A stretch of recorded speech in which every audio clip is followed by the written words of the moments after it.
Everyone, I'm Rohini and today we'll discuss the case Tower Cabinet Co versus Ingram case.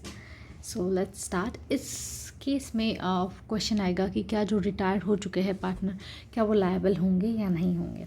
ठीक है, तो मैंने आपको स्टार्टिंग में केस के क्रक्स ही बता दिया है। ठीक है, सो स्टार्ट करते हैं। तो मिस्टर इनग्राम जो है and mister Christmas were partner in the furniture business called a marriage. Christmas marriage देख रहे हो। ओके ठीक है। यहाँ पर जो इनग्राम होता है वो रिटायर कर जाते हैं 1947 में, इफेक्टिवली फ्रॉम द जनवरी 1948। और वो अपनी जो रिटायरमेंट है वो इन्फॉर्म करते हैं मिस्टर क्रिसमस को और वो कहते हैं कि आप जो है मेरा रिटायरमेंट जो है वो नोटिफाई कर देना to the suppliers and the customer को। हाउएवर उसके बाद भी कोई जो है वो पब्लिक नोटिस जो है रिटायरमेंट का नहीं देते हैं कोई गैजेट में। और यहाँ जो क्रिसमस है दैट पर्सन वो कंटिन्यू करता है बिजनेस अंडर द जो फर्म का जो नाम होता है सेम, और जो इनग्राम का जो नाम होता है ना स्टिल वो इनवॉइसेस पे, स्टेशनरी पे और जो बोर्ड वगैरह पे लगा होता है। अब इसके बाद क्या होता है कि ये जो फर्म जो है वो डिफ़ॉल्ट होने लग जाती है, तो एक जो टावर कैबिनेट कंपनी होती है ये सू करती है इनग्राम को भी फॉर दी डेट, कर्जे के लिए।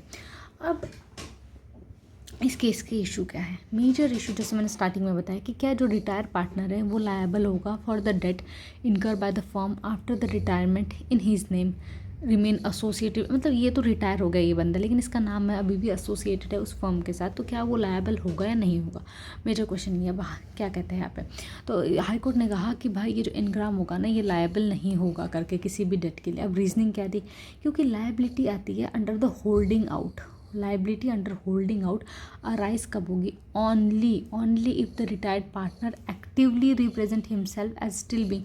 मतलब अगर इसके ऊपर जो है लाइबिलिटी कब आती है? जब इनग्राम खुद को जो है एक्टिवली ये रिप्रेजेंट कर रहा होता कि भाई I am still in the business, I am partner.